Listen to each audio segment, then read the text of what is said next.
Good afternoon. Welcome to Presidential Election Watch 2024.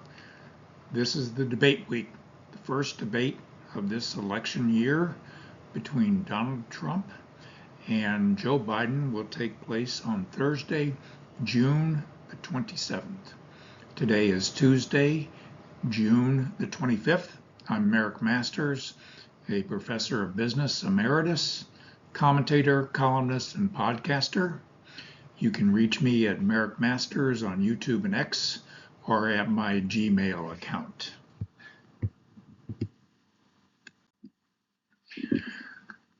There are dueling headlines about the effect of Trump's conviction on his polling. One headline is that Donald Trump gets a massive poll boost after hush money trial conviction. Another is that Trump declining in polls since hush money conviction. When things are so competing like this, it's hard to know exactly where the truth lies. So let's look at some real numbers. From Real Clear Politics, which is an average of polls taken over time, you have in the most recent reportage of today, June the 25th, 2024, that the race is a dead heat again. There's just 1 percentage point separating Trump, who has a 1-point lead over President Biden in the average of polls in a two-way race. This has been pretty consistent in terms of the narrowness of the lead that any candidate has had during this time period, with Trump having a lead, generally speaking, over the past several months as the parties have struggled to gain additional ground.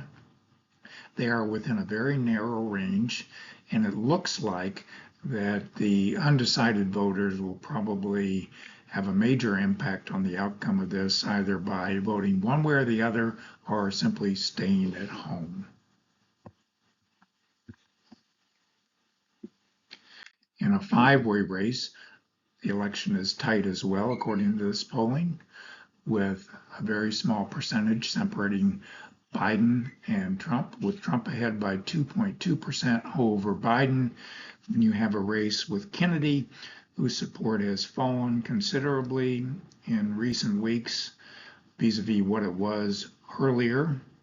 It's gone from about 15% to in the neighborhood of 7 or 8%, which is a significant drop, but still he's a significant enough factor, as well as Stein and Cornel West, to influence the outcome.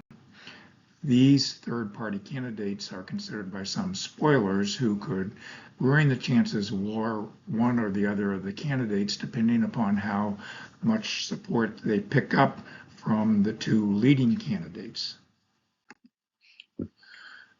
Taking a look back in time at the 2020 presidential election race, you can see that Biden got 306 electoral votes to Trump's 232.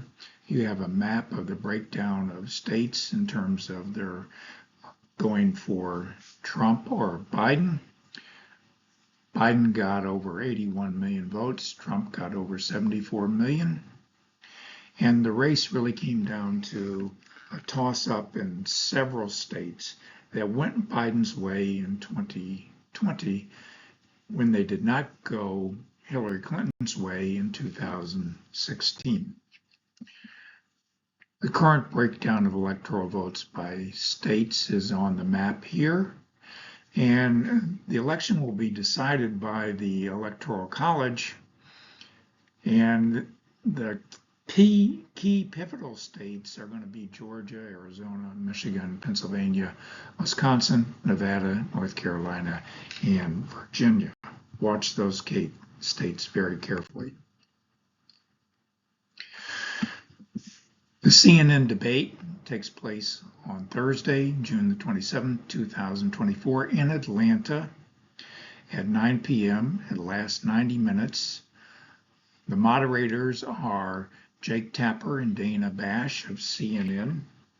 Some of the ground rules include no opening statements, no live audience, no notes, and muted mics. Everybody is awaiting a very interesting performance. Many people anticipate that Biden will have to really step up his game from what is his normal appearance when he appears before the media to make certain that he can perform at a high level vis-a-vis Trump, who will bring a lot of energy. There are concerns about both in terms of their mental acuity, particularly Biden, and any serious lapse on that part of either candidate could have major repercussions for the forthcoming nominating conventions. Neither candidate has been nominated officially by their parties, and also the general election should they secure their nomination. People are watching with great interest. There is no love lost between these candidates, and it'll be interesting to see how they can perform on the stage together with such a tense environment between them, and also at the national level with an election that is expected to be very close, as it was perhaps even more so than in 2020. I hope you've enjoyed this presentation. I look forward to seeing you with my analysis after the debate. Make certain that you stay tuned to the debate. A lot of important information and activity will be shared in that forum, and you can make a better decision, a more informed decision about which candidates to support based on the outcome of those debates. Thank you, and have a good day.